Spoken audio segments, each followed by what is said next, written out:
கன்னிராசி அன்பர்களே, நிறைய பேருக்கு இந்த கன்னிராசியை பொறுத்த வரைக்கும் குறிப்பிட்ட இந்த காலகட்டம், அதாவது இந்த 7 நாள்லேருந்து ஒரு 14 நாட்கள் பக்கமாக வந்து பார்த்திங்கன்னா வருமானம் குறைவு அதிகமாக வந்து உங்களுக்கு ஏற்பட்டுருங்க. வருமானம் குறைவு அப்படிங்கிறது தொழில் பண்ணிகிட்டு இருக்கிறவங்களுக்கு அப்படிங்கிறது மட்டும் இல்லாமல், ஏற்கனவே ஏதாவது வேலைக்கு போய்ட்டுருக்கீங்க அப்படின்னா உங்களுக்கு வந்து செலவுகள் அதிகமாக இருக்கும். பழசை கம்பேர் பண்ணும்போது இப்போ அதிகமாக இருக்குது. இல்லை சார் அப்படி ஒன்றும் தெரியல அப்படின்னா இந்த ஒரு மாத காலம் கொஞ்சம் பார்த்து நீங்கள் செலவு பண்ணுறது பரவாயில்லையா இருக்கும். ஆடம்பரமான செலவுகளை கொஞ்சம் குறைச்சிக்கிறது ரொம்ப பரவாயில்லையா இருக்கும். அது மட்டும் இல்லாமல் சில விஷயங்களும் உங்களுக்கு செயல்பட போகுது.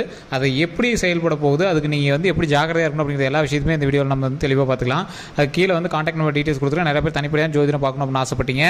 இந்த செயலுக்கு இதை செய்யணும் அப்படின்னு தெளிவாக தனிப்படையான ஜாதகம் பார்த்து லக்கினம் தனியாக, நட்சத்திரம் தனியாக, தசாபுத்திக்கு தனியாக இருக்கக்கூடியது தனிப்பட்ட ஜாதகம். ஸோ அதை பார்த்து நீங்கள் வந்து கிளியராக தெரிஞ்சுக்கணும் அப்படின்னா கீழே இருக்கிற நம்பரை காண்டாக்ட் பண்ணி ஜஸ்ட் நீங்கள் வந்து பேசி தெரிஞ்சுக்கலாம். பிரபல ஜோதிடனுடைய நம்பர் தான் கொடுத்துருக்கேன். கீழே நம்ம கொடுத்துருக்கிறது நீங்கள் ஜஸ்ட் ஒரு டைம் நீங்கள் ஃபோன் பண்ணி நீங்கள் வந்து ஃபோன் மூலமாக கன்சல்ட் பண்ணிட்டீங்க அப்படின்னா கட்டாயம் ரெகுலராக நீங்கள் வந்து அப்டேட் பண்ண ஆரம்பிச்சிருவீங்க. எனக்கு இந்த விஷயம் செய்யணும், அதை நான் இப்படி பண்ணணும், எது விஷயம் பண்ணால் சரியாகும் அப்படிங்கிற அளவுக்கு நீங்கள் வந்து ரெடி ஆகிடுவீங்க. ஸோ கன்ஃபார்ம் வந்து இந்த நம்பரை பயன்படுத்தி நீங்கள் வந்து பேசி தெரிஞ்சுக்கோங்க. சரி சார், இந்த கன்னிராசியை பொறுத்த வரைக்கும் அவங்களோட கடந்த காலங்கள், சில காலங்கள் வந்து மருத்துவ ரீதியான செலவுகளே அதிகமாக செலவாயிருச்சு. அதான் முன்னாடியே எல்லாருக்குமே தெரிஞ்சிருக்குமே, 2024, 23 வந்து பார்த்திங்கன்னா மருத்துவ ரீதியாக ரொம்ப அதிகமாக செலவு பண்ணியிருப்பீங்க. கரெக்டாக ஒரு அந்த 6 மாத காலங்களில் சில பேர் வந்து பார்த்திங்கன்னா மருத்துவத்தில் ஒரு ஹாஸ்பிட்டலில் ஒரு 2 3 நாள் தங்கி இருக்கிறதோ, இல்லை உடல் ரீதியான விஷயங்களில் உயிர் தப்பி வரதோ, இந்த மாதிரி விஷயங்கள்லாம் நீங்கள் வந்து சந்திச்சிருப்பீங்க. உடல் ரீதியான விஷயங்களில் நிறையா பாதிப்புகள் ஏற்படுத்தியிருப்பீங்க. ஸோ அதாவது ஒரு சைக்கிள் உடம்பு வந்து ஒரு டைம் இப்படி பண்ணிவிட்டு தான் வந்து வெளியே ஒரு எல்லாரோட வாழ்க்கையிலையுமே அந்த மாதிரி உங்களை வந்து ஒரு காட்டிவிட்டு வெளியே வந்துருச்சு. உங்களுக்கு ஒரு நல்ல காலம் என்ன அப்படின்னா உங்களை வந்து உயிர் தப்பி வச்சுது. அதுதான் உங்களுக்கு மிகப்பெரிய ஒரு நல்ல காலம். நிறையா பேர் கண்டிப்பாக உங்களுக்கு இல்லை அப்படின்னா உங்களோட ஃபேமிலிக்காக நீங்கள் வந்து ஒரு மருத்துவ ரீதியான விஷயங்களுக்காக செலவு பண்ணியிருப்பீங்க. அவங்களுக்காக நீங்கள் போய் தங்கி இருந்துட்டு வந்திருப்பீங்க. அந்த மாதிரி சில விஷயங்கள்லாம் இந்த கன்னிராசிக்காரர்கள் கண்டிப்பாக அனுபவிச்சிருப்பீங்க. இந்த கன்னிராசியை பொறுத்த வரைக்கும் ஒரு செல்வாக்கான ராசி அப்படின்னு சொல்லலாம். இந்த கன்னிராசியோட குறிப்பிட்ட ராசிகள் இணைந்திருக்கும் போது மிகப்பெரிய வலுவான ஒரு வாழ்க்கையை வந்து தரும். மிகப்பெரிய ஒரு மகிழ்ச்சியான வாழ்க்கையை வந்து தரக்கூடிய அளவுக்கு இந்த கன்னிராசிக்கு வந்து பவர் இருக்குங்க. கன்னிராசியை பொறுத்த வரைக்கும் எப்படி இருப்பாங்கன்னா ஜாலியாக இருப்பாங்க. ஒரு மைண்ட் செட்டு, பணமாவது ஒன்றாவது அது அப்புறம் நல்லா ஜாலியாக இருக்கணும், மைண்டு ஃப்ரீயாக இருக்கணும், ஃபேமிலியோடு சேர்ந்துருக்கணும், குடும்பத்துக்கு பார்த்துருக்கணும். அந்த மாதிரி தான் வந்து இந்த கன்னிராசியை பொறுத்த வரைக்கும் எப்போவுமே இருப்பாங்க. அப்படிப்பட்ட கன்னிராசிக்கு அவங்க வாழ்நாள் முழுவதும் மக்களுக்காகவே, மனிதர்களுக்காகவே, குடும்பத்துக்காகவே வாழ்ந்துருக்கக்கூடிய இந்த கன்னிராசிக்கு சிலர்லாம் நினைப்பாங்க, சார் கன்னிராசியா அவன் ஜாலியானவன் சார், ஒரு ப்ளே பாய் சார், கன்னிராசியில் இருக்கிறவங்களாம் ப்ளே பாய் சார் அப்படிம்பாங்க. அப்படி கிடையாதுங்க. கன்னிராசிக்கிறவங்க ஈர்ப்புடைய ராசி அப்படின்னு சொல்லுவாங்க. உங்களுடைய அழகுனாலேயோ அல்லது பேச்சினாலேயோ இல்லை உங்களுடைய திறமையினாலேயோ மற்றவர்களை ஈர்க்கக்கூடிய ராசி. எதிர்பாலினை தவிர ஈர்க்கக்கூடிய ஒரு முக்கியமான ராசியில் கன்னிராசி முதன்மையான ராசி, அவ்வளோதான். மற்றபடி இவங்க தப்பானவங்க அப்படிங்கிற ஒரு வார்த்தை கூட கிடையாது. ஏன்னா இவங்களுக்கு பின்னாடி இப்போ ஒரு ஆண் இருக்கான் அப்படின்னா எங்களுக்கு பின்னாடி நிறைய பேர் பெண்கள் பேசிகிட்டே இருப்பாங்க. இல்லைனா அந்த ஆண் பெண்கள்கிட்ட பேசிட்டு உங்களுக்கு தோண ஆரம்பிக்கும். பெண் இருக்கா அப்படின்னா அவங்க பின்னாடி நிறைய பேர் ஆண்கள் சுற்றிட்டு இருப்பாங்க. அந்த அளவுக்கு வந்து இது வந்து ஒரு ஈர்ப்புடைய ராசி. ஒரு குணாதிசயமோ கேரக்டரோ ஏதோ ஒரு வகையில் வந்து மற்றவங்களை வந்து ஈர்க்கக்கூடிய ஒரு ராசியாக இந்த வந்து ராசி அமைஞ்சிருக்கும். அதே மாதிரி தொழில் ரீதியான விஷயங்களில் இந்த ராசிக்கு வந்து பார்த்திங்கன்னா பெரிய ஒரு இன்வால்வ்மெண்ட் இருக்காது. பார்த்துக்கலாம்டா, அது கிடந்துட்டு போகுதுப்பா, இது கிடந்துட்டு போகுதுப்பா அப்படின்னு இருப்பாங்க. ஆனால் ஏதோ ஒரு வகையில் சரௌண்டிங்ஸ் பணம் வந்து சரௌண்ட் பண்ணிகிட்டே தான் இருக்கும். கேட்டால் காசு இல்லை அது இல்லைம்பாங்க. ஆனால் ரொம்ப எட்ஜ் அளவுக்குலாம் போக மாட்டாங்க. கடன் இருக்கும், அந்த கடன் நினச்சி ஃபீலும் பண்ணுவாங்க. ஆனால் அந்தளவுக்கு வந்து எட்ஜ் அளவுக்குலாம் போய் இது பண்ண மாட்டாங்க. ஏதோ ஒரு வகையில் வந்து பணம் வந்து எங்களை காப்பாற்றிட்டே இருக்கும். இதுதான் வந்து இந்த கன்னிராசியை பொறுத்த வரைக்கும் ஒரு மிகப்பெரிய ஆளுமை கொண்ட ராசி அப்படின்னு சொல்லக்கூடிய ஒரு ராசி. இதில் என்ன சார் ஆளுமை இருக்குது அப்படின்னு கேட்டிங்கன்னா, நீங்கள் எதுவுமே பண்ணல அப்படின்னாலும் உங்களை வந்து வாழ வச்சு கொண்டு வந்துகிட்டே இருக்கும். கடன் இருக்கத்தான் செய்யும், கழுத்து நினைக்கிற அளவு கடன்லாம் உங்களுக்கு இருந்திருக்கும். அதெல்லாம் தாண்டி தான் வந்திருப்பீங்க. ஆனால் ஏதோ ஒரு காலகட்டத்தில் உங்களை காப்பாற்றி விடுறதுக்குன்னு ஒரு விஷயம் வந்து உங்களை வந்து தேவதை மாதிரி வந்து செயல்படுத்து பார்த்தீங்களா, அதுதான் இந்த ராசியோட ஹைலைட்டு. சரி சார், இவங்களுக்குலாம் இத்தனை நாள் இது நடந்தது, அதெல்லாம் ஓகே தான். மருத்துவ செலவுகள் நடந்தது, கடன் பிரச்சனைகள் நடந்தது, பொருளாதார இழப்புகள் நடந்தது, நிறைய உயிரிழப்புகளே நீங்கள் வந்து கண்டிப்பாக சந்திச்சிருப்பீங்க ஒரு 2-3 வருட காலங்களில். அதெல்லாம் ஓகே சார், இதெல்லாம் பார்த்தாச்சு. இனி வரக்கூடிய நாட்கள் எப்படி இருக்க போகுது, வாழ்க்கை எப்படி இருக்க போகுது அப்படின்னு கேட்குறவங்களுக்கு இந்த கன்னிராசியை பொறுத்த வரைக்கும் இந்த 7 to 14 நாட்களில் சில பண விஷயங்கள் மூலமாக உங்களுக்கு ரெகுலராக வந்துட்டு இருந்த ஒரு பணம் வந்து கொஞ்சம் கம்மியாக வந்துருக்கிறதுக்கும், ரெகுலராக பண்ணிட்டு இருந்த ஒரு தொழில் வந்து கொஞ்சம் லேக் விழுந்திருக்கும், ரெகுலராக ஒரு விஷயத்துக்காக ட்ரை பண்ணிட்டு இருப்பீங்க, கொஞ்சம் லேக் விழுந்திருக்கும், ட்ரான்ஸ்ஃபர், ஒரு இடம் மாற்றம், இந்த மாதிரி ஒரு இடத்துக்கு வந்து நீங்கள் வந்து மாறி வந்திருப்பீங்க. இல்லை வெளியூருக்கு போயிருப்பீங்க, மறுபடியும் உங்களோட ஃபேமிலி இருக்கிற இடத்துக்கு வந்திருப்பீங்க, ரொம்ப நாள் கழிச்சு போகணும்னு நினச்ச ஒரு கோயிலுக்கு போயிட்டு வந்திருப்பீங்க. இந்த மாதிரி சில விஷயங்கள்லாம் வந்து நடந்திருக்கும். இது எல்லாம் ஒரு பக்கம் இருக்க, பண ரீதியான விஷயங்களில் நீங்கள் கொஞ்சம் பார்த்து பக்குவமாக இருக்க வேண்டிய காலகட்டம். அதான் ஒரு முக்கியமான 2 விஷயத்தில் வந்து நீங்கள் சரி பார்த்து கொஞ்சம் பார்த்து இந்த 2 வாரம் மூவ் பண்ணுறக்கூடிய ஒரு காலகட்டம். 2 வாரம் கூட சொல்ல முடியாது, 30 நாள். எப்போவுமே ஒரு கிரக மாற்றம் நடக்குது அப்படின்னா அதற்கு தகுந்தாறு போல் அதோட வீரியங்கள் 3 to 6 மாதம் வரைக்குமே நடக்கும். ஸோ இதில் ரொம்ப ஹைலைட்டான ஒரு மாதங்கள் அப்படின்னா அந்த ஒரு மாத காலங்கள் வந்து கொஞ்சம் பார்த்தே இருக்கணும் அப்படின்னு சொல்கிறது.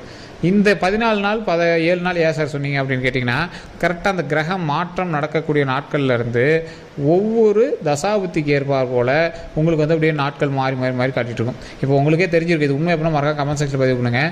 போன மாதத்தை கம்பேர் பண்ணும்போது இந்த மாதம் உங்களுக்கு முன்னாடி டக்குன்னு ஹைக்கு பணம் ஏறிட்டு இருக்கும், சூப்பர்னு வந்துட்டு இருக்கும். டப்புக்குன்னு ஒரு இடத்துல வந்து நிற்கும், என்னது பொசுக்குன்னு இப்படி பண்ணிடுச்சு அப்படிங்கிற மாதிரி நீங்கள் வந்து யோசிச்சிருப்பீங்க. அந்த மாதிரி ஒரு காலகட்டம் வந்துச்சா அப்படின்னு நீங்கள் வந்து மறக்காம கமெண்ட் செக்ஷனில் பதிவிடுங்க. அப்படி இருக்கும் பட்சத்தில் நீங்கள் பயப்பட தேவையில்லை. உங்களை காப்பாற்ற எப்பவும் போல் ஒரு தேவதை, ஒரு கடவுள் அனுப்பிய ஒரு மிகப்பெரிய ஒரு தேவர்கள் வந்து நம்மளை காப்பாற்ற போகிறாங்களே வச்சுக்கோங்களேன். ஸோ அந்த மாதிரி கடவுள் அனுப்பக்கூடிய ஒரு மிகப்பெரிய கடவுளினுடைய ஆசீர்வாதம் பெற்ற சில மக்கள்னால் உங்களுக்கு நன்மை நடக்கும். கடன்லாம் சரி பண்ணிடலாம் சார், ஒன்றும் பெரிய விஷயம்லாம் இல்லை. அதே மாதிரி உங்களுக்கு ரெகுலரான லைஃப்பை மூவ் பண்ணுறதுக்கே ஒரு பத்தலை சார், என்ன பண்ணுறேன்னே தெரியல, தொழில் ரீதியாக ரொம்ப முடக்கத்தில் இருக்கும் இப்படிலாம் நினச்சிட்டு இருக்கிறவங்களுக்கு நீங்கள் கவலைப்பட தேவையில்லை. வாழ்நாள் முழுவதும் மகிழ்ச்சியை தருவதற்கு இந்த ராசியை போல் வேறு ராசிக்கு ஒரு இதே கிடையாது. ஸோ இந்த ராசி நிறைய மகிழ்ச்சியை தரக்கூடிய ஒரு ராசி. ஆனால் இந்த ராசிக்கு கடவுள் வந்து நிறையவே கஷ்டங்கள் கொடுத்துருவார். அதான் ஒரு சொல்கிறேன்னே, ஒரு கூத்தில் வந்து கோமாளி வந்து நடந்துட்டுருக்காரு அப்படின்னா அந்த கோமாளிக்கு பேக்ரவுண்டில் பயங்கர கஷ்டங்கள் இருக்கும். ஆனால் அந்த இடத்துல அவர்னால பல பேர் சிரிப்பாங்க, பல பேர் மகிழ்ச்சியாக இருப்பாங்க. இந்த கன்னிராசி அப்படி தான். கன்னிராசினால பல பேர் மகிழ்ச்சியாக இருப்பாங்க, பல பேர் சிரிப்பாங்க, பல பேர் ஜாலியாக இருப்பாங்க. இவர் இருந்தாருன்னா ஜாலியாக இருக்காங்க, அப்படி இப்படின்னு பேசிகிட்டே இருப்பாங்க. ஆனால் அவங்களோட ஃப்ளாஷ்பேக்கு, அவங்களோட ஃபேமிலி பேக்ரவுண்டில் எடுத்து பார்த்தீங்கன்னா நிறைய கஷ்டங்கள் அனுபவிச்சிருப்பாங்க, மிகப்பெரிய இன்னல்கள்லாம் சந்திச்சிருப்பாங்க. அந்தளவுக்கு ரொம்ப ஒரு கஷ்டங்களை சந்தித்த ஒரு ராசியாக வந்து இந்த ராசி இருந்திருப்பாங்க. இதையெல்லாம் தாண்டியும் அவர்களோட வாழ்க்கையை போராடி அவங்க வந்து வாழ்க்கையை வந்து மூவ் பண்ணிட்டே இருப்பாங்க. தொழில் ரீதியாக இவங்களுக்கு வந்து வெற்றி தோல்வி அதெல்லாம் எதுவுமே கிடையாது. தொழில் பண்ணுறதே எங்களுக்கு ஒரு வெற்றி. நான் தொழில் பண்ணிட்டு தான் இருக்கேன், வருமானம் சரியாக இருக்குதுப்பா, ரொம்ப நான் ஆடம்பர தேவையெல்லாம் பண்ணுறதில்லப்பா அப்படிங்கிற மாதிரி பேசுவாங்க. பெருசாக ஒன்றும் அதிக இது வந்தாலும் ஆடம்பரமாக காட்டிக்க மாட்டாங்க. லாஸ் ஆனாலும் அதை பெருசாகவும் எடுத்துக்க மாட்டாங்க. அந்த லாஸ் ஆகிற அளவுக்கு விடவும் மாட்டாங்க. சின்ன மைண்டில் குழப்பங்கள் இருக்கும். இந்த கடன்லாம் அடைச்சிருவோமா, இந்த வருமானம்லாம் சரியாக போயிடுமா, வீட்டுக்கு இந்த விஷயங்கள்லாம் சரியாக போயிடுமா, பதட்டங்கள், சின்ன மன அழுத்தங்கள்லாம் இருக்கும். அது எல்லாமே சரியாகிட்டே வந்துகிட்டே இருக்கும். பழசை கம்பேர் பண்ணும்போது இப்போ உங்களுக்கு ஓரளவு ரிலாக்ஸாக இருக்கா, அதை நினச்சி நீங்கள் கொஞ்சம் கவலைப்பட்டுக்காருங்க. அந்த ரிலாக்ஸாக இருக்குது அப்படின்னா அந்த பழசில் ஒரு உடல் ரீதியான விஷயங்களுக்கு கஷ்டப்பட்டுருப்பீங்க, அதுக்கடுத்து பண ரீதியான விஷயங்களுக்கு கஷ்டப்பட்டுருப்பீங்க. இப்போ கொஞ்சம் ரிலாக்ஸாக இருந்துச்சா, அந்த ரிலாக்ஸுக்கு அப்புறம் இப்போ லைட்டாக கொஞ்சம் பணம் வந்து லைட்டாக ஒரு மாதிரி இது பண்ணுதா, அது மட்டும்தான். மற்றபடி உங்களுக்கு வந்து லைவாக சரியாக போயிடுங்க. இந்த பண விஷயத்தில் ஏற்ற இறக்கங்கள் இருக்கும், மற்றபடி நீங்கள் வந்து எதுக்குமே வந்து கவலைப்பட வேண்டாம். அதே மாதிரி முன்னாடி வந்து பண ரீதியான விஷயங்களுக்கு நீங்கள் வந்து கவலைப்பட்டு உடல் ரீதியான விஷயங்களுக்கு கவலைப்பட்டுட்டு அப்படியே கொஞ்சம் ரிலாக்ஸ் ஆனது வந்து பார்த்தீங்கல்ல. இதற்கு மேலே நீங்கள் செய்ய வேண்டிய ஒரே விஷயம் ஆடம்பர செலவுகளை தவிர்க்கவும், மற்றவங்க எல்லாமே இன்வெஸ்ட் பண்ணுறதை தவிர்க்கவும், மற்றவங்களுக்காக நீங்கள் வந்து வக்காலத்து வாங்கிறது, மற்றவங்களுக்கு போய் பஞ்சாயத்து பண்ணுறதை தவிர்க்கவும். இது வந்து உங்களுக்கு ஒரு முக்கியமான விஷயம். இந்த ராசிக்காரர்களை பொறுத்த வரைக்கும் இத்தனை கஷ்டங்கள் எல்லாத்தையும் தாண்டியாச்சு, எல்லாமே பண்ணியாச்சு. இந்த ஆவணங்கள் விஷயங்கள், டாக்குமெண்ட் ரீதியான விஷயங்கள், உங்களுக்கு அந்த விஷயத்தில் பொறுப்பு கொஞ்சம் கம்மி அப்படின்னே சொல்லலாம். ஒரு டாக்குமெண்ட் பண்ணணும், ஒரு ஃபைல் பண்ணி வைக்கணும், இதெல்லாம் தேடி வைக்கணும், எடுத்து வைக்கணும், அந்த மாதிரி விஷயங்கள்லாம் கொஞ்சம் கம்மி அப்படின்னே சொல்லலாம். இல்லை ஒரு இந்த டைம்லேயே கையெழுத்து வாங்கி வைக்கணும், இந்த இடத்துலேயே செக் வாங்கியிருக்கணும், அந்த மாதிரி விஷயங்களும் உங்களுக்கு கொஞ்சம் அக்யூரேட்டாலாம் நீங்கள் எதுவும் பார்க்க மாட்டீங்க. இந்த மாதிரி ஒரு சூழ்நிலையில் நீங்கள் வந்து செய்ய வேண்டிய ஒரு முக்கியமான விஷயம் என்ன அப்படின்னா, ஆவணங்களை சரிபார்க்கணும். மற்ற இடத்துல ஒரு லீஸுக்கு எடுக்கிறீங்கன்னா அந்த இடத்துல டாக்குமெண்ட்டை சரி பார்க்கணும். நிலம் வாங்குறீங்கன்னா ஈஸியெலாம் செக் பண்ணி அந்த அளவுகளெல்லாம் செக் பண்ணி தான் வாங்கணும். புது வீடு புது நிலம் வாங்கக்கூடிய நேரம் அமைஞ்சிச்சு அப்படின்னா அதுக்கு தகுந்தாற் போல் செலவு பண்ணணும். குழந்தைகள் பெற்றுருக்கீங்க அப்படின்னா அதுக்கு தகுந்த மாதிரி எங்களுக்கு பர்த் சர்டிஃபிகேட், நேம் அது எல்லாமே கொஞ்சம் சரி பண்ணி வாங்கணும். இந்த மாதிரி சின்ன மிஸ்டேக்னால மறுபடியும் அது உங்களை அலைய விட நேரமாக இருக்கலாம். இந்த ஆதாரில் மிஸ்டேக்காக இருக்குன்னு போனீங்கன்னா ஒரு 2-3 வாரம் தள்ளிகிட்டே எழுப்பாங்க பார்த்தீங்களா. அந்த மாதிரி ஆவணங்களுக்காக நீங்கள் கொஞ்சம் அலையக்கூடிய ஒரு நேரமாக கூட அமையலாம். அதே மாதிரி ஏதாவது டாக்குமெண்ட் மிஸ் ஆகிடுச்சு, கேஸ் போட்டு வாங்கிட்டுருக்கீங்க, ஸ்கூல் காலேஜ் ஃபைல் மிஸ் ஆகிருக்கு, அதெல்லாம் வாங்கியிருக்கீங்க, அந்த மாதிரி விஷயங்கள்லாம் கொஞ்சம் பார்த்து பக்குவமாக இருங்க. வாகன ரீதியான விஷயங்கள், வண்டி ஓட்டுறது, வண்டியில் ஸ்பீடாக போகிறது, ஒரு 4-5 பேர் ஏற்றிட்டு போகிறது, தேவையே இல்லாத ஒரு ட்ரிப்பு போகிறோம் அப்படின்னு போயிட்டு வருது. ஸோ இதெல்லாம் கொஞ்சம் பார்த்து பக்குவமாக இருந்தீங்க அப்படின்னா கொஞ்சம் பரவாயில்லையாக இருக்கும்.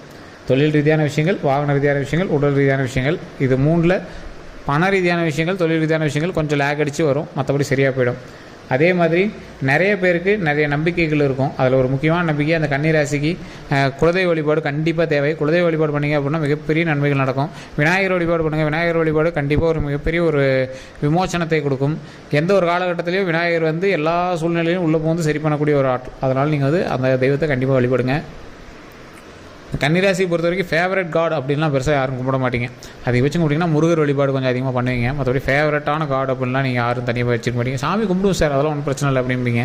உங்களோட இஷ்ட தெய்வத்தை கண்டிப்பாக வணங்குங்க, அதன் மூலமாக மிகப்பெரிய நன்மை கிடைக்கும். உங்களோட குலதெய்வத்தின் பெயர் இப்போ ஒரு முருகன் வச்சுக்கோங்களேன், ஓம் முருகரை போச்சு, ஓம் முருகரை போச்சு, ஓம் முருகரை போட்டு அப்படின்னு மறக்காம கமெண்ட் செக்ஷனில் மூட்டையும் பதிவிட்டுட்டு, இப்போ நான் சொன்ன விஷயங்கள் உண்மையாக அப்படின்னு மறக்காம கமெண்ட் செக்ஷனில் பதிவிட்டுட்டு, வீட்டில் ஃப்ரீயாக இருக்கும் போது உங்களுடைய கஷ்டங்களை சொல்லி அதை இப்படி தீர்க்கணும் அப்படிங்கிற விஷயத்தை வாயை திறந்து சொல்லணும். இப்போ உங்களுக்கு எக்ஸாம்பிளுக்கு இப்போ பணம் வந்துட்டு இருந்தது, பணம் இப்போ கம்மியாக வந்துட்டுருக்கு, எனக்கு இந்த பண விஷயங்கள்லாம் கொஞ்சம் சரி பண்ணி பணம் கொஞ்சம் அதிகமாக வரணும் அப்படின்னு சொல்லி ஓம் முருகரே போற்றி, ஓம் முருகரே போற்றி, ஓம் முருகரே போற்றி அப்படின்னு நம்ம வழிபட்டோம் அப்படின்னா கண்டிப்பாக பண வரவுகள் நமக்கு அதிகமாகவே இருக்கும், மகிழ்ச்சியும் அதிகமாகவே இருக்கும், உடல் ஆரோக்கியம் அதிகமாகவே இருக்கும், நமக்கு நீண்ட ஆயுளும் அதிகமாகவே இருக்கும்.